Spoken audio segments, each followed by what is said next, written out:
إن الحمد لله نحمده ونستعينه ونستغفره ونعوذ بالله من شرور أنفسنا ومن سيئات أعمالنا من يهده الله فلا مضل له ومن يضلل فلا هادي له وأشهد أن لا إله إلا الله وحده لا شريك له وأشهد أن محمدا عبده ورسوله أما بعد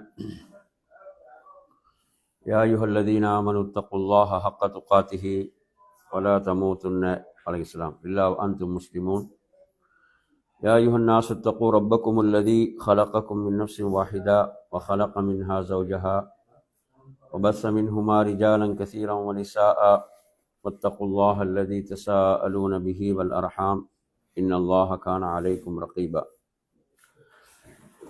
يا أيها الذين آمنوا اتقوا الله وقولوا قولا سديدا يصلح لكم أعمالكم ويغفر لكم ذنوبكم ومن يطع الله ورسوله فقد فاز فوزا عظيما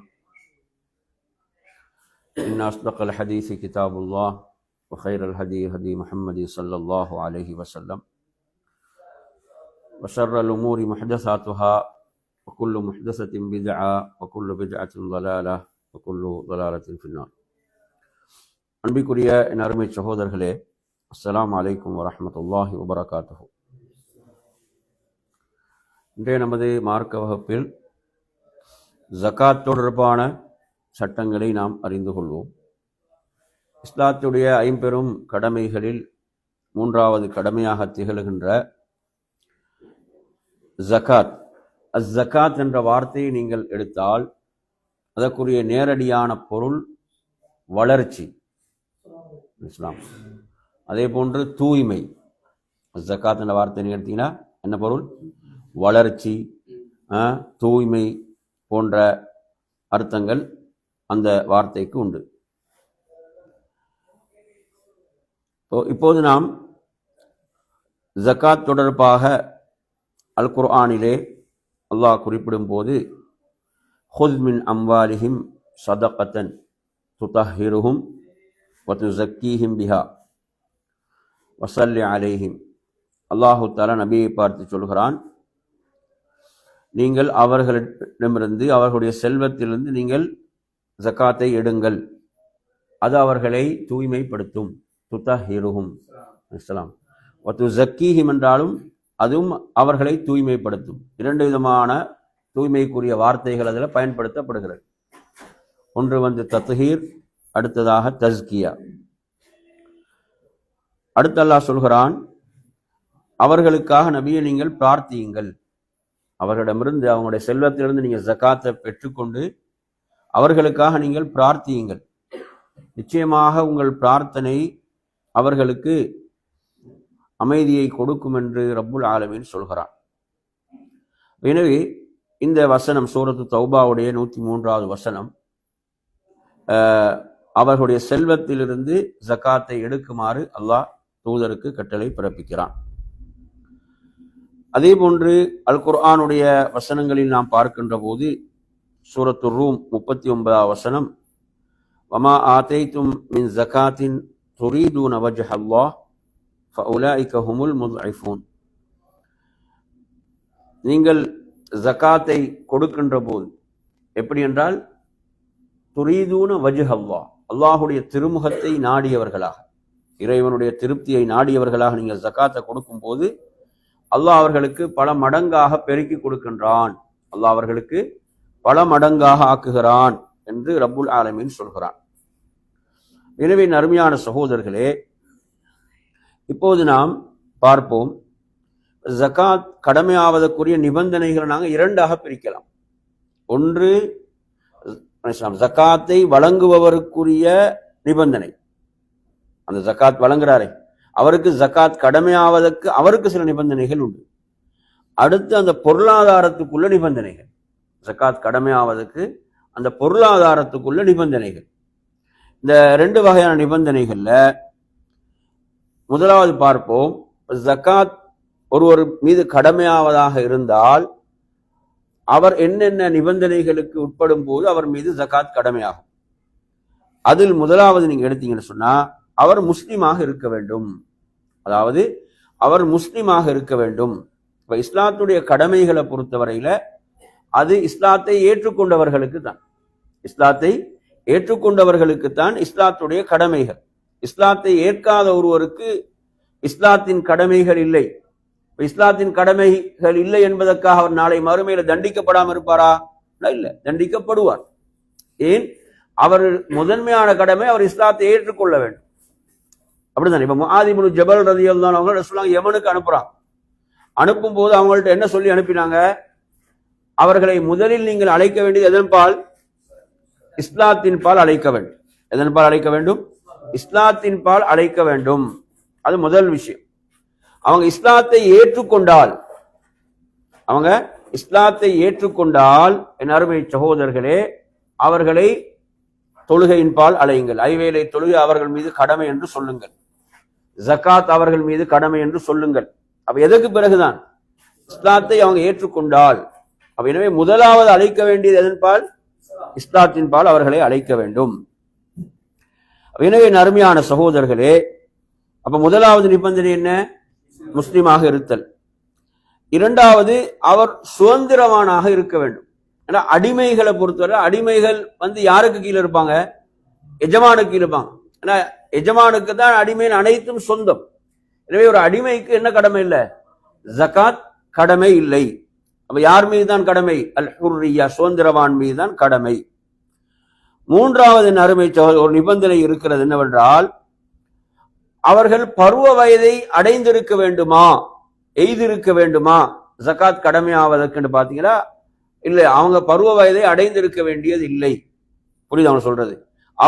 அவங்களுடைய செல்வம் இருக்கும் என்றால் அவர்களுடைய செல்வத்திலிருந்து ஜகாத்தை எடுக்குமாறு தான் குர்ஆன் சொல்கிறது. எனவே அந்த அடிப்படையில அவர்களிடம் செல்வம் இருக்கிறது என்று சொன்னால் சில அனாதைகளாக கூட இருக்கலாம். அவர்களுடைய செல்வம் இருக்கும் போது அந்த செல்வத்தில் என்ன செய்யப்படும்? ஜகாத் வசூலிக்கப்படும் என்பதை நாம் புரிந்து கொள்ள வேண்டும். எனவே அவங்க சிறுவர்களாக இருந்தாலும் சில நேரங்கள் அவங்க புத்தி இல்லாதவர்களாக இருந்தால், அவங்க பொருளாதாரம் இருந்தால் அவங்களோட பொருளாதாரத்தில் ஜகாத் எடுக்கப்படும் என்பது இதில் நாங்கள் கவனத்தில் கொள்ள வேண்டும். அடுத்த அருமை சகோதரர்களே, அந்த பொருளாதாரத்துக்குரிய நிபந்தனைகள் என்ன? ஜகாத் கடமையாவதற்கு பொருளாதாரத்துக்குரிய நிபந்தனைகள் என்ன என்று பார்த்தீங்கன்னு சொன்னா, என் அருமையான சகோதரர்களே, அது ஜகாத் கடமையாவதற்குரிய பொருட்களாக இருக்க வேண்டும். ஜகாத் எல்லாவற்றிலும் கடமையா? இப்ப காய்கறிகளை ஜகாத் கடமையா? ஜகாத் என்ன? அதாவது அழுகி செல்லக்கூடிய இவைகள் மீது ஜகாத்து கடமை இல்லை. அப்ப முதல் நிபந்தனை என்னவென்றால், எந்தெந்த பொருட்கள் மீது இஸ்லாம் ஜகாத்தை கடமையாக்கி இருக்கிறதோ அதில் மட்டும்தான் ஜகாத், அதில் மட்டும்தான் ஜகாத். இப்ப உதாரணமாக நாம் எடுத்தால், இதில் தங்கம் வெள்ளி, அதில் ஜகாத் கடமை.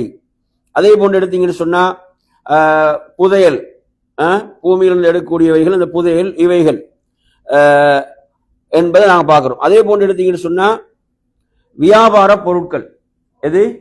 வியாபார பொருட்கள். அதே போன்று ஒருவருடைய விவசாயத்தை நீங்க எடுத்தீங்கன்னு சொன்னா அந்த விவசாயத்துடைய அந்த விளைச்சல்ல இருந்து ஜகாத்து கொடுக்கப்பட வேண்டும். அதுல பாத்தீங்கன்னு சொன்னா தானிய வகைகள், அது என்ன வரும்? தானிய வகைகள். சில அந்த அதாவது அழுகி செல்லாத சேமிக்கக்கூடிய அந்த கனிகள் போன்றவைகள் இதுல வரும். எனவே அருமையான சகோதரர்களே, இதில் அதே போன்று அடுத்ததாக கால்நடைகள். அடுத்து என்ன? கால்நடைகள். இவைகளில் எல்லாம் ஜகாத் கடமையாக இருந்து கொண்டிருக்கிறது. ஜகாத் கடமையாகிறதுல முதல் விஷயம் நாம் இதுல பார்த்தோம், ஜகாத் கடமையாவதற்குரிய நிபந்தனைகள் என்னவென்பதை பார்த்தோம். புரியுதா சொல்றது? ஒன்று அதை வழங்குபவரோடு சம்பந்தப்பட்டது, அடுத்து அந்த பொருட்களோடு சம்பந்தப்பட்டது. சரி, அதே போன்ற அருமையான சகோதரர்களே, இதில் இன்னும் ஒரு நிபந்தனை இருக்கிறது. அது என்னவென்று சொன்னால், அவர் அந்த பொருளுக்கு சொந்தக்காரராக அவர் இருக்க வேண்டும். அந்த பொருளுக்கு அவர் யாரா இருக்க வேண்டும்? முழுமையான சொந்தக்காரராக அவர் இருக்க வேண்டும். புரியுதா சொல்றது? இப்ப உதாரணமாக ஒருத்தர் கடன் கொடுத்திருக்கிறார் வைங்களே. இப்ப கடன் கொடுத்திருக்கிறார். இப்ப கடன் உண்மையில அவரோட பணம் தான். ஆனா ஒருத்தருக்கு என்ன செஞ்சிருக்கிறாரு? கடனாக கொடுத்திருக்கிறார். இப்ப சில கடன் இருக்குது, சொல்லுவாங்க அது தண்ணியில தான் எழுத வேணும்டுவாங்க. அது எங்க எழுத வேணும்? தண்ணியில தான் அதை எழுத வேணும். அப்படி கடன் இருக்குது. அப்ப இந்த கடன் பொறுத்தவரை அவருக்கு திரும்ப என்ன செய்யாது? வராது. அவருக்கு திரும்ப வராது. அப்ப அவர் அதுக்கு என்ன செய்ய தேவையில்லை, ஜக்காத்து கொடுக்க வேண்டியது இல்லை. அது வந்துட்டா ஒரு வருடம் மாத்திரம் கணக்கு பார்த்து என்ன செய்யலாம், அவர் கொடுத்து கொள்ளலாம். சரியா? உறுதியாக வரக்கூடிய கடன் வைங்களே, உறுதியாக என்ன செய்யுது, அது திரும்ப வரும். உறுதியாக நம்பிக்கைக்குரியவர் உறுதியாக அந்த கடன் திரும்ப வரும் என்றால் அந்த பொருளாதாரத்தை நீங்க என்ன செய்யணும், ஜக்காத் கொடுக்கும் போது அதையும் சேர்த்து தான் கணக்கு பார்க்க வேண்டும். அதையும் சேர்த்து நீங்க என்ன செய்யணும், கணக்கு பார்க்க வேண்டும். அப்ப எனவே அவருக்கு உரியதாக, அவருக்கு சொந்தமானதாக இருக்க வேண்டும், அவருக்கு சொந்தமானதாக இருக்க வேண்டும் என்ற நிபந்தனையும் இதிலே கவனிக்கத்தக்கது. அல்லாஹ் குர்ஆன்ல சொல்லும் போது ஹுஸ் மின் அம்வாலிஹி, அவர்களது செல்வத்திலிருந்து ஜக்காத் எடுங்கன்றான் அல்லாஹ். அப்ப அவங்களுக்கு சொந்தமானதாக இருக்க வேண்டும். புரியுது அவன் சொல்றது? அப்ப எனவே இது நாம் இதிலே கவனிக்க வேண்டிய நிபந்தனை. அடுத்ததாக என் அருமையான சகோதரர்களே, இதுல கவனிக்க வேண்டிய மற்றொரு நிபந்தனை தான், அதாவது ஒரு வருடம் பூர்த்தியாக இருத்தல். இப்ப ஒரு வருடம் பூர்த்தியாக இருத்தல் என்பது அதில் எல்லா பொருட்களும் வராது. உதாரணமாக நீங்க எடுத்தீங்கன்னு சொன்னா, இப்ப புதையல்னா புதையலுக்கு ஒரு தடவை கொடுத்தா என்ன செய்யுது, போதுமானது. அதே போன்று விவசாய அந்த தானியங்கள் என்று சொன்னால் அறுவடை செய்யும் போது அதற்குரிய ஜக்காத்தை கொடுத்தால் போதுமானது என்பதை நாங்க பார்க்கிறோம். அப்ப அதை அல்லாமல் நாம் கால்நடைகளை எடுத்துக்கொண்டாலும், அதே போன்று தங்கம் வெள்ளி பணத்தை எடுத்துக்கொண்டாலும், வியாபார பொருட்களை எடுத்துக்கொண்டாலும் இதுல ஒவ்வொரு வருடமும் ஜக்காத் கொடுக்க வேண்டும், ஜக்காத் கடமையாகும். அப்ப ஒரு வருடம் பூர்த்தியானால் ஜக்காத் கடமை. அப்ப இதுல நாங்கள் இன்னொரு சட்டம் புரிய வேணும். அதாவது ரமதானுடைய மாதத்தில் தான் ஜக்காத் கடமை என்று சிலர் தவறாக விளங்கி இருக்கிறான். அப்படி கிடையாது. அல்லாஹ் ரமதான்ல நோன்பைத்தான் கடமையாக்கி இருக்கிறான். ஜக்காத் அல்லாஹ் ரமதான்ல கடமையாக்கல. ஜக்காத் ஹிஜ்ரி 2 தான் கடமையாகிச்சு. ஆனா அதுல குறிப்பிட்ட மாதம் சொல்லப்படலை, இந்த மாதத்துல தான் ஜக்காத்து கொடுக்கணும் அப்படி சொல்லப்படலை. ஒரு வருடம் பூர்த்தியாகிவிட்டால் அது எந்த மாதமாகவும் இருக்கலாம், அவர் ஜக்காத்தை கொடுக்கணும். இப்போ சிலர் ரமதான அவங்க தேர்வு செஞ்சு ஒவ்வொரு ரமதானிலும் வருடம் கொடுத்து வராங்கன்னா தப்பு கிடையாது. உதாரணமா ரமதான் மாதம் சிறப்புக்குரியது, அதில் செய்யக்கூடிய அமல்கள் சிறப்புக்குரியவைகள் என்ற அடிப்படையில ஒருவர் தனது ஜக்காத்தை கணக்கு பார்த்து ஒவ்வொரு ரமதானிலும் நிறைவேற்றி வருகிறார் என்றால் அது தப்பு கிடையாது. ஆனால் எப்படி புரிந்து கொள்ளக்கூடாது, ரமதான்ல தான் ஜக்காத்து கொடுக்க வேண்டும் என்பது தவறான ஒரு நிலைப்பாடு. அடுத்ததாக என் அருமையான சகோதரர்களே, இதில் நாம் கவனிக்க வேண்டிய விடயம் என்னவென்று சொன்னால், அதாவது அடுத்த நிபந்தனை, கடமையாவதற்குரிய நிபந்தனைகள்ல, அதாவது அந்த நிசாபை அடைந்திருக்க வேண்டும். இப்ப ஜக்காத் கடமையாகக்கூடிய அளவு, அந்த அளவை அடைந்திருந்தால்தான் ஜக்காத் என்பது என்ன செய்யும், அது கடமையாகும். உதாரணமாக நாம் பார்ப்போமாக இருந்தால், இப்ப தங்கமாக இருந்தால் 85 கிராம் 85 கிராம் இருந்தால்தான் அதில் 2.5% ஜக்காத்து கடமையாகும். 2.5% 40 கிராமுக்கு 1 கிராம். புரியுதா சொல்றது? எனவே 2.5% கடமையாகும். அதே போன்று வெள்ளியாக இருந்தால் 595 கிராம் இருக்கின்ற போது அதில் கடமையாகும். அதே போன்று நாம் எடுத்துக்கொண்டால், இப்ப தானியங்கள் எடுத்தீங்கன்னு சொன்னா 612 கிலோ, அந்த கிலோல சில வேறுபாடுகள், 612 கிலோ இருந்தால் அதில் கடமையாகும். ஒட்டகம் இருந்தால் 5 ஒட்டகங்கள் இருந்தால் அதில் ஜக்காத்து கடமையாகும். 30 மாடுகள் இருந்தால் அதில் ஜக்காத்து கடமையாகும். 40 ஆடுகள் இருந்தால் அதில் ஜக்காத்து கடமையாகும். அப்படியே கூடிக்கொண்டு போகும். எனவே நறுமையான சகோதரர்களே, இவ்வாறு ஜக்காத் கடமையாவதற்குரிய அந்த அளவு அதை அடைந்திருந்தால் ஜக்காத்து கடமை. அதை விட குறைவாக இருந்தால் ஜக்காத் என்னல்ல, கடமை கிடையாது. அதே போன்று ஜக்காத்துல தந்திரங்களை கையாளவும் கூடாது. ஜக்காத்துல என்ன செய்யக்கூடாது, தந்திரங்களை கையாளக்கூடாது. புரியுது அவங்க சொல்றது? இப்ப உதாரணமாக நீங்க எடுத்தீங்கன்னு சொன்னா, இப்ப ஒருத்தர் இப்ப 2 பேரும் சேர்ந்து ஆடுகளை என்ன செய்யறாங்க, கூட்டாக வளர்க்குறாங்க. 40 ஆடு இருக்குது, ஜக்காத்து வரும்போது 2 பேரும் 20 ஆடு நாங்க பிரிச்சுட்டு போயிட்டாங்கடா, அங்க என்ன செய்யுது, ஜக்காத்து கடமை இல்லை. அப்ப அதுக்காக இப்படி தந்திரங்கள் என்ன செய்யக்கூடாது, கையாளப்படவும் கூடாது என்ற விஷயம் இருக்கிறது. அதே போன்ற நறுமையான சகோதரர்களே, இப்போது நாம் அடுத்ததாக இதிலே பார்ப்போம். சில நாம் கட்டாயம் தெரிய வேண்டிய நம்மோடு சம்பந்தப்பட்ட சில விஷயங்கள், ஜக்காத்துல நம்மோடு சம்பந்தப்பட்ட சில விஷயங்களை தான் நாம் இதுல பெரும்பாலும் பார்க்க இருக்கின்றோம். இப்ப உதாரணமாக நீங்க எடுத்தீங்கன்னு சொன்னா, அடிக்கடி கேட்கக்கூடிய கேள்விகள்ல ஒன்றுதான், இப்ப நாம் வாங்கக்கூடிய சம்பளத்துக்கு ஜக்காத் உண்டான்ற கேள்வி. இதில் என் அருமை சகோதரர்களே, ஒருவர் வாங்கக்கூடிய சம்பளத்துக்கு ஜக்காத்து கிடையாது. ஜக்காத் எதற்கு என்று சொன்னால் சேமிப்புக்கு தான். அவர் சேமிக்கிறார், அதை சேமித்து வருகிறார். அது சேமித்து வரும்போது இப்ப நாங்க சொன்ன அளவு அவர் தங்கத்துல பார்க்கலாம் அல்லது வெள்ளியில பார்க்கலாம், எதுலையும் அவர் பார்க்கலாம். புரியுது அவன் சொல்றது? இப்ப அவர் தங்கத்துல பார்க்கிறாருண்டா 85 கிராம் தங்கம் மார்க்கெட்ல என்ன பெறுமதி, அந்த பெறுமதி அதுக்கு ஈக்குவலாக அவரிடம் பணம் இருக்கிறது, அதுக்கு ஈக்குவலாக அவரிடம் பணம் சேமிப்பில் இருக்கிறது.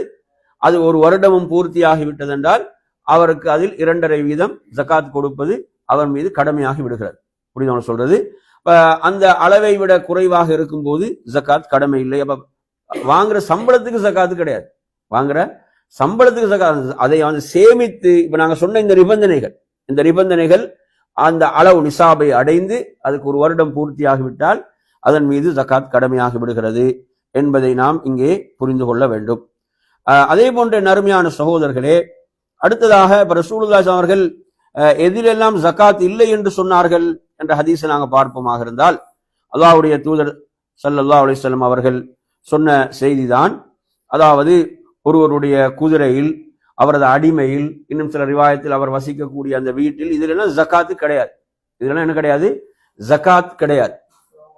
எனவே அன்புக்குரிய நறுமை சகோதரர்களே, ஒருவரிடம் ஒன்றுக்கு மேற்பட்ட வீடுகள் இருக்கின்றன. 2 வீடு, 3 வீடு, 4 வீடு, எத்தனை வீடு வச்சுக்கிறீங்க? எல்லாரும் நிறைய வச்சுக்கிறீங்க இல்ல? சரியா? எனவே அவை இப்படி இருக்கின்ற போது அவைகள் ஒவ்வொன்றுக்கும் ஜகாத்தா என்று சொன்னால் அப்படி கிடையாது. இப்ப வந்து அசையா சொத்துக்கள் தான் இவைகள் எல்லாம். அசையா சொத்துக்கள் என்று சொல்கின்ற போது அவைகள் அதில் வருமானம் வருகிறது என்றால் அந்த வருமானத்துக்கு தான் ஜகாத். அந்த வருமானத்துக்கு தான் என்ன செய்யுது? ஜகாத். நம்ம சொன்ன அந்த நிபந்தனைகளுக்கு உட்பட்டு வருமானம் எடுத்தோன்னே ஜகாத் கடமை அப்படி புரிஞ்சு கொள்றதல்ல. அது சேமித்து அந்த அளவை அடைந்து ஒரு வருடம் பூர்த்தியானால் ஜகாத் என்ன செய்துவிடும்? கடமையாகிவிடும் என்பதை நாம் புரிந்து கொள்ள வேண்டும். எனவே நறுமை நாம் சில இடங்களை வாங்கி போட்டிருக்கிறோம் அல்லது சில வீடுகள் இருக்கின்றன என்று சொன்னால் அவைகளுடைய பெருமதிக்கு ஜகாத் கிடையாது. அதிலிருந்து ஏதாவது வருமானம் வருகிறது என்று சொன்னால் அதற்குத்தான் நாம் சொன்ன நிபந்தனைகளுக்கு உட்பட்டு ஜகாத் கடமையாகும். சில பொழுதுகள்ல அவைகளை அவங்க அது ஒரு வியாபாரமாக செய்யறாங்க. என்ன செய்யறாங்க? வியாபாரமாக. சிலவங்க வீடை வாங்கி என்ன செய்வாங்க? விற்பார். ரியல் எஸ்டேட் மாதிரி சொல்றோமா இல்லையா?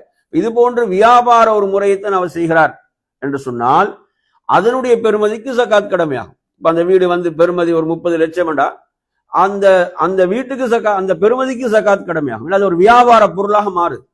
அப்ப என்ன செய்யாது? ஒரு வியாபார பொருளாக மாறுகின்ற போது அதனுடைய பெருமதிக்கு ஜகாத் என்ன செய்துவிடும்? கடமையாகிவிடும் என்பதையும் நாம் என்ன செய்யணும்? இப்ப சொல்ல ஆடு மாடுகள் எடுங்களேன். ஆடு மாடுகளை பொறுத்தவரையில அது வியாபார பொருளாக அது அவர் என்ன செய்யறாரு? ஆடு வாங்குறாரு, விற்கிறாரு என்று சொன்னால் அது வியாபார பொருளாக மாறுது. அப்போது அதனுடைய பெருமதிக்கு ஜகாத் என்ன செய்யும்? 2% கடமையாகும் என்பதை நாம் புரிந்து கொள்ள வேண்டும். எனவே நறுமையான சகோதரர்களே, அந்த அடிப்படையில இதில் நாம் இந்த சட்டங்களோடு சேர்த்து கவனிக்க வேண்டிய மற்ற விடயம் என்னவென்று சொன்னால், இப்ப உதாரணமாக சிலருக்கு கடன் இருக்கிறது, அவங்களுக்கு என்ன இருக்குது? கடன் கொடுக்க வேண்டி இருக்கிறது. இவர்கள் மீது ஜகாத்து கடமையா என்ற ஒரு சந்தேகம் வரலாம். இதை பொறுத்தவரையில் நறுமையான சகோதரர்களே, ஒருவர் மீது கடன் இருந்தாலும் அவர் ஜகாத்து கொடுப்பதற்கு தகுதியுடையவராக இருந்தால் அவரது பொருளாதாரத்துக்கு ஜகாத் பெறப்படும். நபி அவங்க ஜகாத்தை வசூலிப்பதற்கு சஹாபாக்களை அனுப்பும் போது என்ன சொல்லல? அவர்களிடத்துல கடன் இருக்குதான் எல்லாம் பார்க்க சொல்லல. ஜகாத்து அவங்க கொடுப்பதற்கு தகுதி உடையவர்களாக இருந்தால் அவர்களிடமிருந்து என்ன செய்ய? ஜகாத்தை வசூலியுங்கள் என்றுதான் அல்லாஹ்வுடைய தூதர் கூறி அனுப்பினார். எனவே நறுமை சகோதரர்களே, அந்த அடிப்படையில ஒருவரிடம் கடன் இருந்தாலும் அவர் ஜகாத் கொடுப்பதற்கு தகுதி உடையவராக அந்த பொருளாதாரத்தை பெற்றிருந்தால் அது தங்கம் வெள்ளியாக இருக்கலாம், பணமாக இருக்கலாம், அவரிடமிருந்து ஜகாத் என்பது வசூலிக்கப்படும். அவர் ஜகாத் கொடுக்க வேண்டும் என்ற சட்டத்தையும் நாம் இங்கே கவனத்திலே கொள்ள வேண்டும்.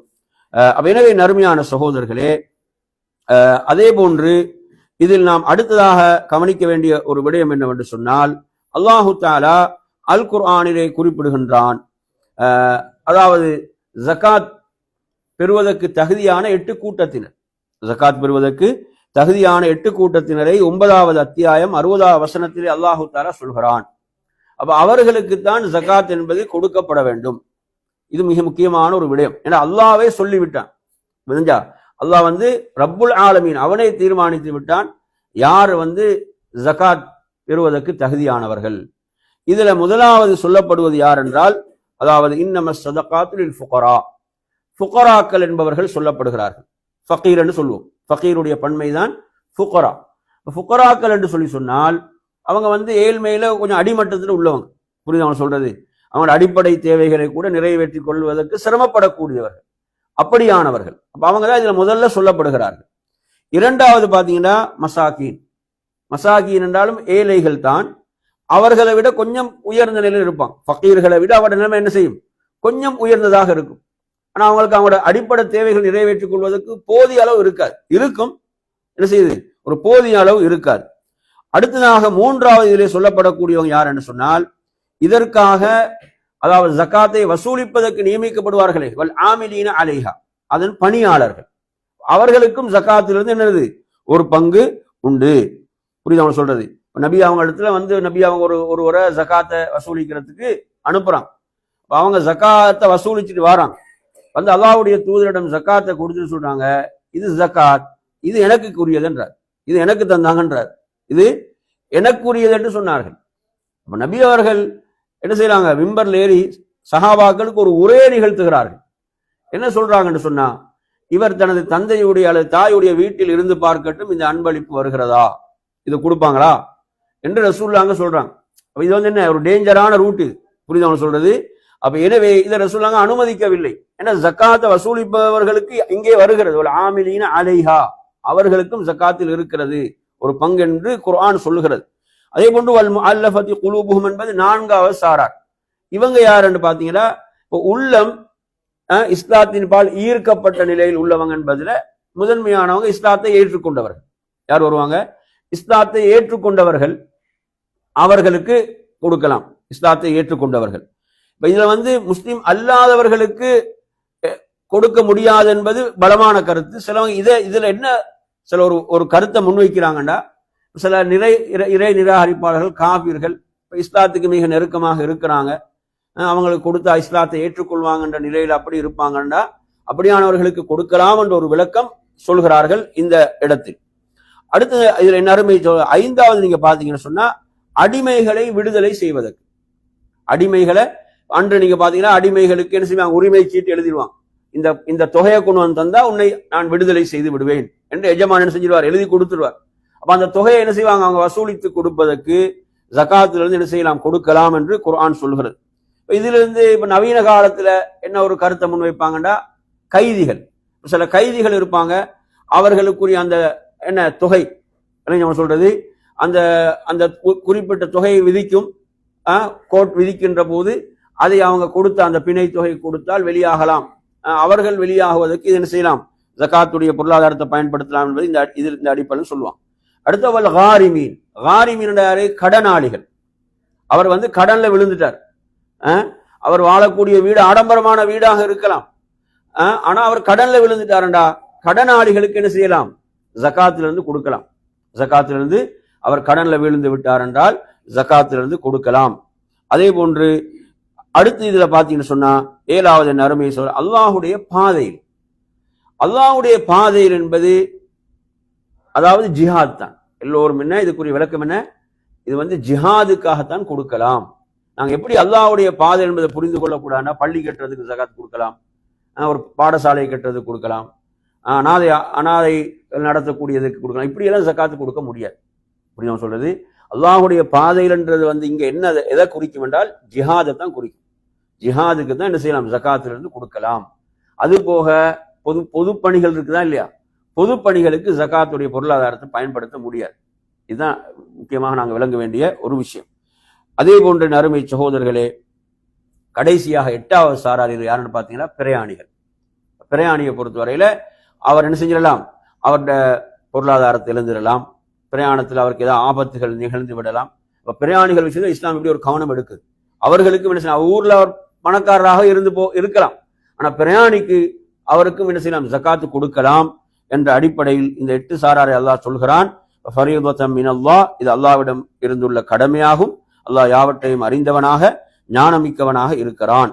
எனவே அருமையான சகோதரர்களே, இப்ப இதுல இன்னொரு சந்தேகம் உங்களுக்கு வரும், 8 சாராருக்கும் கொடுக்க வேணுமா என்றால், 8 சாராருக்கும் ஒரே நேரத்தில் பகிர்ந்து கொடுக்கணும் அப்படி கிடையாது.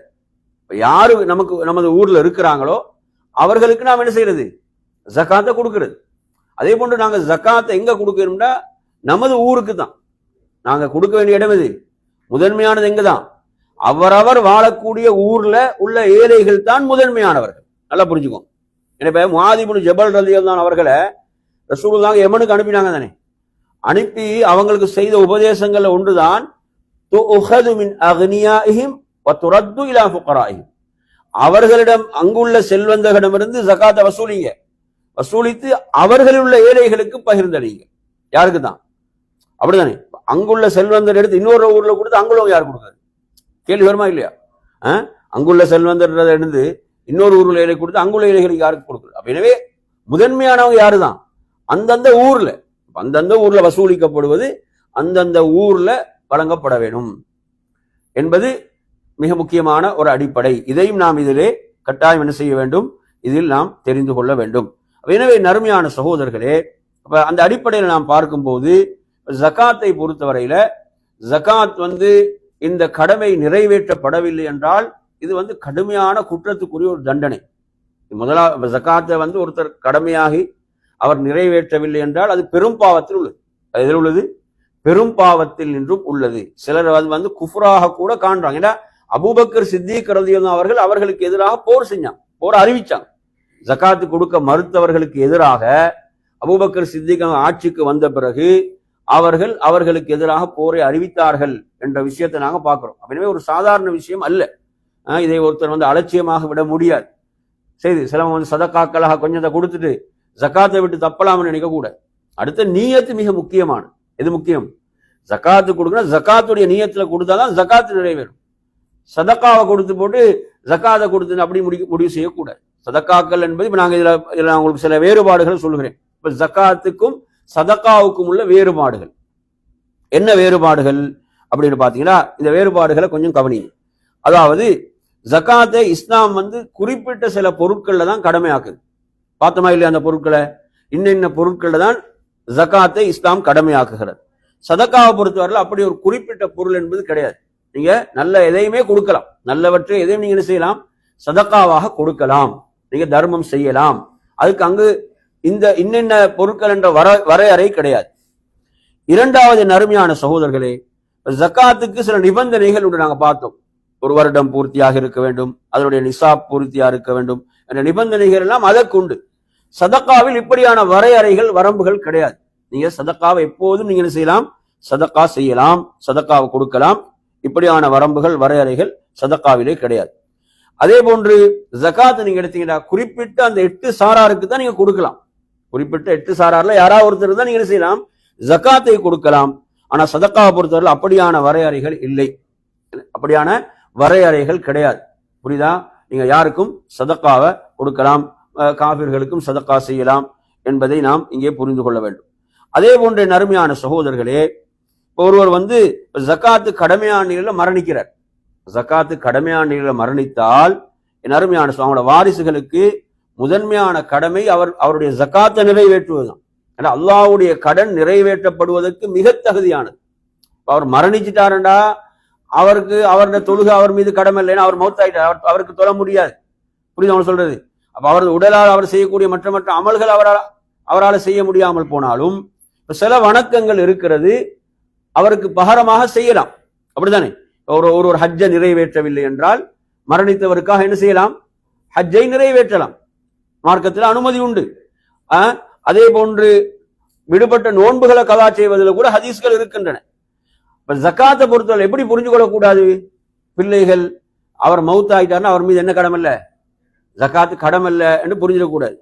ஏன்னா அவர் ஜகாத்து கடமையான நிலையில் மரணித்தார். அது நல்லா புரிஞ்சுக்கோங்க. அவர் ஜகாத்தை கொடுக்காம ஜகாத் கடமையான நிலையில் மரணித்தால் அவரது சொத்துக்கள் பங்கு வைக்கப்படுவதற்கு முன்னால முதல் விடயம் என்னதான்? அவருடைய ஜகாத் கொடுக்கப்படும். அல்லாஹ்வுடைய கடன் நிறைவேற்றப்படுவதற்கு மிக தகுதியானது என்பதை நாம் நன்றாக புரிந்து கொள்ள வேண்டும்.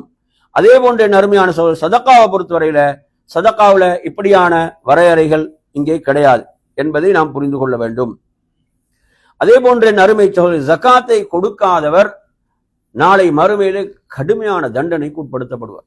சொன்னாங்க பலவிதமான தண்டனைகளை சொல்லி இருக்கிறான். பலவிதமான தண்டனைகள். ஒட்டகத்துக்கு ஜகாத்தை கொடுக்காதவர்கள், அதாவது ஒரு திறந்த வெளியில் அவர் போடப்பட்ட அந்த ஒட்டகங்கள் எல்லாம் அவரை மிதிக்கும் என்று அவ்வாறு வேதனை செய்யப்படுவார். அதே போன்றுதான் ஆடுகளுக்குரிய ஜக்காத்தை கொடுக்காதவர் அதன் மூலம் வேதனை செய்யப்படுவார். மாடுகளுக்கு ஜக்காத்தை அதன் மூலம் வேதனை செய்யப்படுவார். இப்படி அவர்கள் வேதனை செய்யப்படுவார்கள் சொல்றாங்க. எந்த அளவுக்கு சொல்றாங்கன்னா, அதாவது இந்த உலகத்துடைய 50,000 வருடம் தான் அங்கு ஒரு நாள், அவ்வாறு வேதனை செய்யப்படுவார். அதே போன்று தங்கம் வெள்ளிக்கு உரிய ஜக்காத்தை நிறைவேற்றாதவர்கள் அவைகள் காய்ச்சி அவருடைய நெற்றியில் அவருடைய விழாப்புறங்கள்ல எல்லாம் போட்டு என்ன செய்யப்படும், அவ்வாறு அதன் மூலம் அவர்கள் வேதனை செய்யப்படுவாங்க, தாங்க முடியாத வேதனைகள். அதே போன்று ஒரு பாம்பு என்ன செய்யும், ஒரு விஷ பாம்பு அவனுடைய இதுதான் உனது பொக்கிஷம், நீ சேமித்தவைகள், நீ ஜக்காத்து கொடுக்காத நீ சேமித்து வைத்தவைகள் என்று அது அவனை வேதனை செய்து கொண்டிருக்கும் என்ற ஹதீஸ்கள் எல்லாம் படிக்கிறோம். கடுமையான தண்டனைகள் சொல்லப்படுது, சாதாரண விஷயம் அல்ல.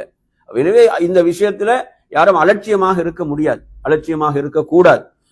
ஜக்காத் கடமை என்றால் அவர் என்ன செய்ய வேண்டும், அவர் நிறைவேற்றி ஆக வேண்டும் என்ற விடயத்தை நாம் இந்த இடத்துல என்ன செய்ய வேண்டும், ஒவ்வொருவரும் தெரிந்து வைத்துக் கொள்ள வேண்டும்.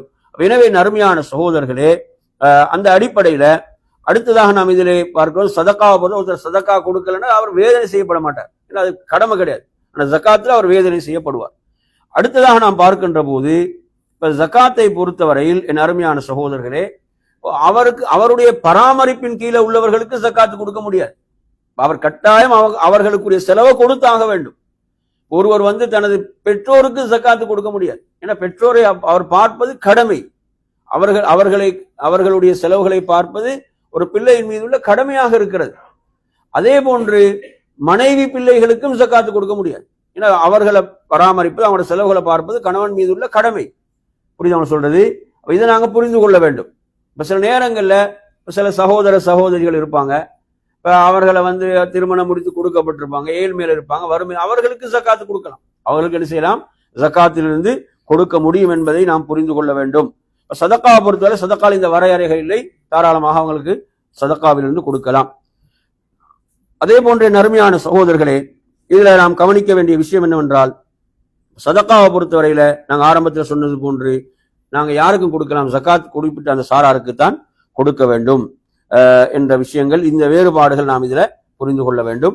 எனவே அன்பிற்குரிய நறுமையான சகோதரர்களே, இந்த தலைப்பு இப்ப நாங்க சொன்ன இந்த விஷயங்கள்ல நாம் அதாவது ஜக்காத்தை பொறுத்தவரை இதுல இன்னொரு சட்டம் தெரிந்து கொள்ள வேண்டும். ஒரு மனைவி என்ன செய்யலாம், கணவனுக்கு ஜக்காத்து கொடுக்கலாம். மனைவி கணவனுக்கு, மனைவிட பொருளாதாரம் இருக்கிறது, கணவன் கஷ்டத்தில் இருக்கிறாரு, ஒரு மனைவி தனது பொருளாதாரத்திலிருந்து என்ன செய்யலாம், கணவனுக்கு ஜக்காத்து கொடுக்கலாம். இப்ப அப்துல்லாஹ் இப்னு மஸ்ஊதுடைய மனைவி ஜைனப் ரலியல்லாஹு அன்ஹா அல்லாஹ்வுடைய தூதர்ட்ட கேட்கிறான். கேட்கும் போது அல்லாஹ்வுடைய தூதர் என்ன செய்யலாம், கொடுக்கலாம் என்று சொன்னாங்கன்றதை பார்க்கிறோம். அதே நேரத்தில் ஒரு கணவன் என்ன செய்ய முடியாது, மனைவிக்கு ஜக்காத் கொடுக்க முடியாது என்பதையும் நாம் இங்கே புரிந்து கொள்ள வேண்டும். அந்த அடிப்படையில் அருமை சகோதரர்களே, இது குர்ஆன்ல மிக மிக வலியுறுத்தப்பட்ட ஒரு விஷயம். குர்ஆன்ல மிக மிக வலியுறுத்தப்பட்ட ஒரு விஷயம். நீங்க எடுத்து பார்த்தீங்கன்னா, அல்லாஹு தஆலா வஅகீமுஸ் ஸலா வஆத்துஸ் ஸக்கா என்பதை ஒரு 80 இடங்கள்ல திரும்ப திரும்ப அல்லாஹ் சேர்த்து சொல்கிறான். நீங்கள் தொழுகையை நிலைநாட்டுங்கள், நீங்கள் ஜக்காத்தை என்ன செய்ய, கொடுத்து வாருங்கள். அதே போன்றுதான் என் அருமை சகோதரர்களே, இப்ப பெண்கள் தங்களிடம் நகையை வச்சிருக்கிறாங்கடா, அந்த நகைக்கு அவங்க தான் சொந்தக்காரவங்கடா, அவர்கள் என்ன செய்யணும், அதற்குரிய ஜக்காத்தை கொடுக்க வேண்டும். அது அவர்கள் மீது உள்ள கடமை, அது அவர்கள் மீது உள்ள பொறுப்பு. அல்லாஹு தாலா குர்ஆன்ல சொல்கிறான், இஸ்மாயில் அலைஹிஸ்ஸலாத்தை பற்றி அல்லாஹு தாலா சொல்லும் போது எப்படி சொல்கிறான்னா, வகான யஅமுரு அஹ்லஹு பிஸ்ஸலாத்தி வஸ்ஸகா, அவர் தனது குடும்பத்துக்கு தொழுகையும் ஏவினார், ஜக்காத்தையும் ஏவினார். எனவே கணவன் என்ன செய்யறது, இப்ப நான் எனது மனைவிக்கு கொடுக்க சொன்னா நான் தான் கொடுக்க வேண்டி வரும் என்று அமைதியா இருக்கக்கூடாது. புரியுதா? என்ன செய்யறது, நான் மனைவிக்கு உன தங்கத்து நகையில ஜக்காத்தை கூடன்னு சொன்னா நான் தான் கொடுக்க வேண்டி வரும் என்பதுக்காக என்ன செய்யக்கூடாது, மௌனமா இருக்கக்கூடாது. அல்லாஹ் என்ன சொல்றான் குர்ஆன்ல, நபி இஸ்மாயில் அலைஹிஸ்ஸலாம் தனது குடும்பத்தினருக்கு தனது மனைவிக்கு என்ன செஞ்சாங்க, இதை ஏவினார், தொழுகையும் ஏவினார்கள், ஜக்காத்தையும் ஏவினார்கள். அந்த அடிப்படையில இப்போ கணவர் என்ன செய்யறாரு, கணவர் மனைவியுடைய நகைகளுக்கு ஜக்காத் கொடுக்கிறாருன்னா அது அவருடைய விருப்பம். ஆனா யாரு சொந்தக்காரரோ அவர் மீது அது கடமை, அது ஜக்காத் கொடுக்கக்கூடிய அளவு அது இருந்தால் கொடுப்பது என்பது கடமை என்பதை நாம் என்ன செய்ய வேண்டும், நாம் இங்கே புரிந்து கொள்ளலாம். அதே நேரத்தில் எடுத்தீங்கன்னு சொன்னா, அடகு வைத்தல் என்பதை பொறுத்தவரையில வட்டியோடு கூடிய அடகு வைத்தல் மார்க்கத்துல தடை. வட்டியோடு நாங்க எந்த வகையிலும் சம்பந்தப்படக்கூடாது. வட்டி என்பது மார்க்கம் தடுத்த ஒரு விஷயம். நாங்க அது உண்மையில ஒரு மனிதனுடைய வாழ்வில் நெருக்கடிக்கு ஒரு மிகப்பெரிய காரணம். நிறைய பேர் வட்டியை தீர்வா நினைக்கிறாங்க, அது மிகப்பெரும் ஒரு நெருக்கடியை தான் ஏற்படுத்தும். அல்லாஹு தஆலா குர்ஆன்ல சொன்னா யம்ஹகுல்லாஹு ரிபா, வட்டி அல்லாஹ் அழிப்பதாகத்தான் சொல்கிறான். எனவே நறுமையான சகோதரர்களே, ஒரு மூமின் இந்த வார்த்தையில் என்ன செய்யணும்? முழுமையாக நம்பிக்கை, ரப்புடைய வார்த்தைகள் இவைகள். இது வாழ்க்கையில நெருக்கடி தான் கொடுக்கும். எனவே ஒருவர் வந்து என்ன செய்யறாரு? வட்டியோடு கூடிய அடகு வைத்தலுக்கு செல்லக்கூடாது. இல்லைங்களா? என்ன நெருக்கடி வந்தாலும் தங்கத்தை கொஞ்சம் என்ன செய்யலாம்? வித்துடலாம். ஆனா அடகு வட்டியோடு கூடியதற்கு செல்லக்கூடாது. இப்ப இதுல உள்ள கேள்வி என்னவென்றால், இவ்வாறு தங்கம் என்ன செய்து அடகுல இருக்கும் போது அந்த தங்கத்துக்கு ஜகாத் உண்டாண்டா அது அவருக்குரியதுதான், அவருக்கு சொந்தமானது என்று வரும்போது நிச்சயமாக அவர் என்ன செய்யணும்? அதற்குரிய ஜகாத்தையும் கொடுத்தாக வேண்டும் என்ற ஒரு விடயத்தையும் இதில் புரிந்து கொள்ள வேண்டும். சரி, ஓகே. அப்ப எனவே நறுமையான சகோதரர்களே, அந்த அடிப்படையில இந்த நாம் சொல்லக்கூடிய இந்த தலைப்பை பொறுத்தவரையில ஜகாத் என்பது நாம் புரிந்து கொள்ள வேண்டும் பொருளாதாரத்தின் மீது உள்ள ஒரு கடமை. அதே போன்ற குறிப்பிட்ட சில பொருட்கள்ல கடமையாக்கப்பட்ட ஒரு விஷயம். அல்லாஹு தஆலா நம் மீது பலவிதமான இபாதத்துகளை கடமையாக்கி இருக்கிறான். அப்ப இதெல்லாம் நம்மை அல்லாஹ் பரிசோதிக்கிறான். நோன்பென்ற வணக்கம் அது ஒரு வகையான இபாதத், தொழுகை என்பது ஒரு வகையான இபாதத், ஜகாத் என்பது ஒரு வகையான இபாதத். இப்படி ஒவ்வொன்றிலும் அல்லாஹ் நம்மை சோதிக்கிறான். என பொருளாதாரத்தின் மீது அல்லாஹ் நம் மீது ஒரு நேசத்தை உருவாக்கி இருக்கிறான். அல்லாஹ் குர்ஆன்ல எப்படி சொல்கிறான்? துஹிப்பூனல் மால ஹுப்பன் ஜம்மா என்று சொல்கிறான். பொருளாதாரத்தை நீங்க ஒவ்வொருவரும் நேசிக்கின்றீர்கள். வஇன்னஹு லிஹுப்பில் கைரி லஷதீத் என்று அல்லாஹ் தஆலா சொல்கிறான். பொருளாதாரத்தை ஹைரை அவங்க கடுமையாக நேசிக்கிறாங்கன்னு அல்லாஹ் தஆலா இங்கு பொருளாதாரத்தை சொல்கிறான்.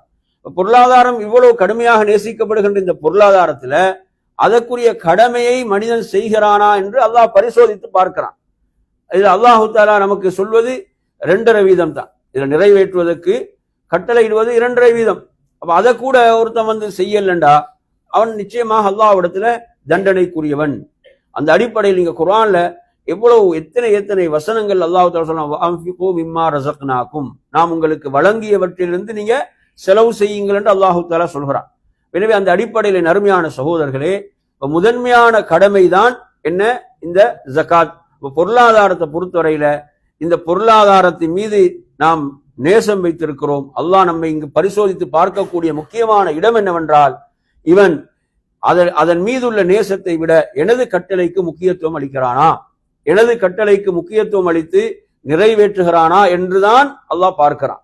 எனவே என் அருமை, அதனாலதான் ரசூலுல்லாஹ் சொன்னாங்க வஸ்ஸதகத்து புர்ஹான் என்று சொன்னாங்க. சதகா என்பது என்ன? புர்ஹான் என்ன? ஆதாரம். சதகா என்பது ஆதாரம் என்று ரசூலுல்லாஹ் சொன்னாங்க. எதற்கு ஆதாரம்? அவன் ஒரு மூமின் என்பதற்கான ஆதாரம். செல்வத்தை ஒருத்தன் கொடுக்கிறான்னா சும்மா எல்லாம் கொடுக்க மாட்டான். அவன் மறுமை மீது அல்லாஹ்வின் மீது அவனுக்கு நம்பிக்கை எந்த அளவு வருகிறதோ அப்போதுதான் அவன் செய்வான், அவன் சதக்கா செய்பவனாக இருப்பான், சதக்கா கொடுப்பவனாக இருப்பான். சதக்கா என்பது புர்ஹான். நீங்க எடுத்தீங்களா? சதக்காவுக்கு எவ்வளவு சிறப்புகள் சொல்லப்பட்டிருக்குது. சதக்காவுக்கே இவ்வளவு சிறப்பு என்றால் ஜகாத் எவ்வளவு சிறப்புக்குரியதா இருக்கும்? அப்படிதானே? உபரியான ஒன்றுக்கே இவ்வளவு சிறப்பு சொல்லப்பட்டிருக்குது. உபரியான சதக்காவுக்கு இவ்வளவு சிறப்பு சொல்லப்பட்டிருக்கிறது என்றால் கடமையான ஜகாத் அதை ஒருவர் நிறைவேற்றும் போது அது இவ்வளவு பெரிய சிறப்புகளை அல்லாஹ்விடத்தில் அவருக்கு கொண்டு வந்து தரும். அல்லாஹ்வுடைய தூதர் சொல்கிறார்கள், சதக்காவை பற்றி சொல்கின்ற போது என்ன சொன்னார்கள்? அது நாளை மறுமையில் அவருக்கு நிழல் கொடுக்கும் என்று சொல்கிறார். நாளை மறுமையில் நிழலே இல்லாத அந்த நாளில் சதக்கா, அவர் செய்த தர்மம் அவருக்கு நிழலிட்டுக் கொண்டிருக்கும். அல்லாஹ்வுடைய தூதர் சொல்கிறார்கள், ஒருவன் ரப்புக்கு முன்னால் நாளை மறுமையிலே நிறுத்தப்பட்டிருப்பான் விசாரணைக்காக. அல்லாஹ்வுக்கும் அவனுக்கு மத்தியில் எந்த ஒரு மொழிபெயர்ப்பாளர்களும் இருக்க மாட்டார்கள். துர்ஜுமான், அல்லாஹ்வுக்கும் அந்த அடியானுக்கு மத்தியில் எந்த ஒரு மொழிபெயர்ப்பாளரும் இல்லை. அவனது செயல்கள் முன்னால் இருக்கும், அவனுக்கு பக்கத்துல அவனது நரகம் முன்னால் இருக்கும், வலது இடத்தில் அவனது செயல்கள் இருக்கும். இப்ப ரசூலுல்லாஹ் இந்த காட்சியை சொல்றாங்க, முன்னால் நரகம், வலது இடத்தில் அவனது செயல்கள் இருக்கும். இப்ப இந்த நேரத்தில் ரசூலுல்லாஹ் சொல்றாங்க, நீங்கள் உங்களை நரகை விட்டு காத்துக் கொள்வதற்கு என்ன செய்ய வேண்டும்? இந்த இடத்துல நபி அவங்க நமக்கு சொல்லித்தாராங்க, நரகை விட்டு உங்களை காத்துக் கொள்வதற்கு நீங்கள் செய்ய வேண்டியது என்னவென்றால், நீங்கள் ஒரு முழுமையான பேரித்த பழம் அல்ல, பிஷக்கி தம்ரா, ஒரு பேரித்த பழத்தில் ஒரு பகுதியாவது நீங்க சதக்கா செய்து உங்களை நரகை விட்டு காத்துக் கொள்ளுங்க. எனவே சதக்கா என்பது நறுமை சகோதரரை ஒருவரை நரகை விட்டு காக்கக்கூடிய ஒரு அமல். உங்களுக்கு தெரியும், அந்த உயிர் பிரியக்கூடிய நேரம், ஒவ்வொரு மனிதனும் உயிர் பிரியக்கூடிய நேரத்துல எல்லா ஆசைகளும் அங்கு தவிடுபொடியாகிவிடும்.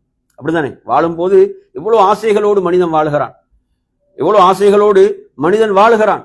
ஆனால் அந்த உயிர் பிரியக்கூடிய நேரத்தில் அந்த ஆசைகள் எல்லாம் தவிடுபொடியாகிவிடும். அந்த நேரத்தில் அவனுக்கு முன்னால் வந்து இருக்கக்கூடிய விஷயம் ஒன்றே ஒன்றுதான். அல்லாஹ் சொல்கிறான், அதாவது அவன் அவகாசம் கேட்பது சதக்கா செய்வது. அல்லாஹ் எப்படி சொல்றான் குர்ஆன்ல, அதாவது லௌலா அஹர்தனி இலா அஜலின் கரீப், என்னை பிற்படுத்துவாயாக இருந்தால், எனக்கு சிறிய ஒரு அவகாசத்தை தருவாயாக இருந்தால், நான் சதக்கா செய்து விட்டு வருகிறேன். பாருங்க, மௌத்துடைய நேரத்துல மனிதன் எதற்கு அவகாசம் கேட்கிறான்னு பாருங்க. தொழுவதற்கோ நோன்பு நோற்பதற்கோ வேறு வேறு அமல்களுக்கோ அவன் அவகாசம் கேட்பதில்லை. அந்த நேரத்தில் அவன் அவகாசம் கேட்பது சதக்கா செய்வதற்கு, தர்மம் செய்வதற்கு அவகாசம் கேட்பான். பாருங்க, சுப்ஹானல்லாஹ். அந்த நேரத்தில் அவன் உணர்வான், இது ஒரு முக்கியமான சிறந்த அமல், நான் சரியாக நிறைவேற்றாத ஒரு அமல் என்று அவன் அங்கே புரிந்து கொள்கிறான். அல்லாஹ்வுடைய தூதரிடம் ஒரு சஹாபி வருகிறார், வந்து சொல்கிறார், யா ரசூலல்லாஹ், எனது தாயார் மரணிக்கும் போது ஏதோ பேசுவதற்கு அவங்க முற்பட்டாங்க, ஆனால் அவர்களால் பேச முடியவில்லை. அவங்க பேசுவதற்குள்ளேயே மரணித்து விட்டார்கள். அவங்க பேசியிருந்தா சதக்கா செய்யுமாறு தான் சொல்லியிருப்பாங்க. பாருங்க, ஒரு தாய், ஒரு மகன் எப்படி தாயை புரிஞ்சு வச்சுக்கிறான்னு பாருங்க. அந்த நபித்தோழன் சொல்றாரு, எனது தாய் பேசி இருந்தாங்கண்டா சதக்கா செய்யுமாறு தான் சொல்லியிருப்பாங்க. ஏன்னா அந்த இடம் சுப்ஹானல்லாஹ், அல்லாஹ் குர்ஆன்ல சொல்வது போன்று சதக்கா செய்வதற்கு தான் அவகாசம் கேட்கிறான் மனிதன். அப்போது அல்லாஹ்வுடைய தூதரிடம் வந்து அந்த தோழர் கேட்கிறார், யா ரசூலல்லாஹ், எனது தாய்க்காக நான் சதக்காக்கள் செய்தால் எனது தாய்க்கு பயனளிக்குமா, எனது தாயுடைய கபருக்கு அது பயனளிக்குமா என்று கேட்கிறான். அப்போது அல்லாஹ்வுடைய தூதர் சொன்னார்கள், ஆம் பயனளிக்கும், உங்களோட தாயிட பேர்ல சதக்காக்களை செய்யுங்கள் என்று கூறினார்கள் என்பதை பார்க்கிறோம். எனவே நறுமையான சகோதரர்களே, அந்த அடிப்படையில ஸஅத் இப்னு உபாதா ரலியல்லாஹு அன்ஹு, உங்களுக்கு தெரியும், மிகச்சிறந்த ஒரு அன்சாரி தோழர். அவரது தாயார் மரணிக்கும் போது அவர் மதீனால இருக்கல. தாயுடைய மௌத்துக்கு பிறகுதான் வாரார். வந்து அல்லாஹ்வுடைய தூதரிடம் வருகிறார்கள். வந்து, யா ரசூலல்லாஹ், எனது தாயார் மரணிக்கும் போது நான் மதீனால இருக்கல, எனது தாய்க்காக நான் சதக்காக்கள் தர்மங்கள் செய்யலாமா என்று கேட்கிறாங்க. அப்போது அல்லாஹ்வுடைய தூதர் சொன்னார்கள், ஆம், நீங்க உங்களோட தாய்க்காக சதக்காக்கள் தர்மங்கள் செய்யுங்கள் என்று குறிப்பிட்டார்கள். எனவே அன்பிற்குரிய நறுமையான சகோதரர்களே, அந்த அடிப்படையில் சதக்காவுடைய சிறப்புகள் என்பவைகள் ஏராளமானவைகள். சதக்காவுடைய சிறப்புகள் நாங்கள் நிறைய ஹதீஸ்கள்ல படிக்கிறோம். நான் சொன்ன விஷயங்கள்ல சதக்கா ஈமானுக்கு ஆதாரம், சதக்கா என்பது நாளை மறுமையிலே நிழல் தரக்கூடியது, சதக்கா ஒரு அடியானை நரகை விட்டு காக்கக்கூடியது, சதக்கா என்பது அவருடைய நன்மைகள் பல மடங்காக பெருக்கி ஒரு மலையளவு பெருக்கி அவருக்கு திரும்ப கொடுக்கப்படுகின்ற ஒரு சிறந்த அமலாக சதக்கா என்பது இருந்து கொண்டிருக்கிறது. இப்படி நிறைய ஏராளமான சிறப்புகள். அல்லாஹ்வுடைய கோபத்தை தணிக்கக்கூடியது, அதே போன்று வரக்கூடிய சோதனைகளை தடுக்கக்கூடியது, வரக்கூடிய சோதனைகளை எல்லாம் தடுக்கக்கூடியது என்று இப்படி பல சிறப்புகளை நாங்கள் பார்க்கிறோம். எனவே அந்த அடிப்படையில் நறுமையான சகோதரர்களே, நாம் இந்த அமலிலும் கவனம் செலுத்த. நபி அவங்க ரமதானுடைய மாதத்தில் எப்படி சதக்கா செய்தாங்கன்ற ஹதீஸை நாங்கள் படித்திருக்கிறோம். அல்லாஹ்வுடைய தூதர் வேகமாக வீசக்கூடிய காற்றை விட சதக்காக்கள் தர்மம் செய்வர்களாக இருந்தார்கள். எனவே ஒவ்வொருவரும் அவருடைய வசதிக்கேற்ப சதக்காக்களை செய்ய வேண்டும். புரியுது சொல்றது? அவருடைய நியத்துக்கேற்ப இஹ்லாஸுக்கேற்ப அல்லாஹ்விடத்துல கூலி உண்டு. அவருடைய நியத்துக்கேற்ப இஹ்லாஸுக்கேற்ப அல்லாஹ்விடத்தில் அவர்களுக்கு மகத்தான கூலி இருக்கிறது. சில நேரங்கள்ல பல லட்சங்கள் கொடுப்பதை விட ஒருவர் செய்யக்கூடிய சிறிய சதக்கா செஞ்சிடலாம், மிகப்பெரிய சிறப்பை அல்லாஹ்விடத்தில் அவருக்கு வழங்கிவிடலாம். எனவே அந்த அடிப்படையில் அன்பிற்குரிய சகோதரர்களே, அந்த ரமதானுடைய மாதத்தில் ஜகாத்து கடமையாக உள்ளவர்கள் அந்த ஜகாத் சரியாக அவைகள் கணக்கு பார்த்து அந்த ஜகாத் நிறைவேற்றப்பட வேண்டும். அதே போன்று உபரியான சதக்காக்களையும் தர்மங்களையும் நாம் அதிகம் செய்ய வேண்டும். இறுதி பத்தில் இருக்கக்கூடிய நாம் இந்த இறுதி பத்தில் அதிகம் இரவு காலங்களில் இபாதத்துகளில் வணக்க வழிபாடுகளில் கவனம் செலுத்துவோம். அல்லாஹ்விடத்தில் மன்னிப்பை பிரார்த்திப்போம். அல்லாஹும்ம இன்னக அஃபூன் துஹிப்புல் அஃப்வ ஃபஅஃபு அன்னி. அல்லாஹ், நிச்சயமாக நீ மன்னிப்பவன், மன்னிப்பை விரும்புவன், எனவே என்னை மன்னிப்பாயாக என்று நாம் அதிகம் அல்லாஹ்விடத்திலே மன்னிப்பை பிரார்த்திப்பவர்களாக, கூடுதலான நேரங்களை மஸ்ஜிதுகளில் இரவில் கழிப்பவர்களாக அல்லாஹ் நம்மை ஆக்கியருள்வானாக என்று கூறி நிறைவு செய்கிறேன். வாஹிரு தஅவானா அல்ஹம்துலில்லாஹி ரப்பில் ஆலமீன். அஸ்ஸலாமு அலைக்கும் வரஹ்மத்துல்லாஹி வபரகாத்துஹு.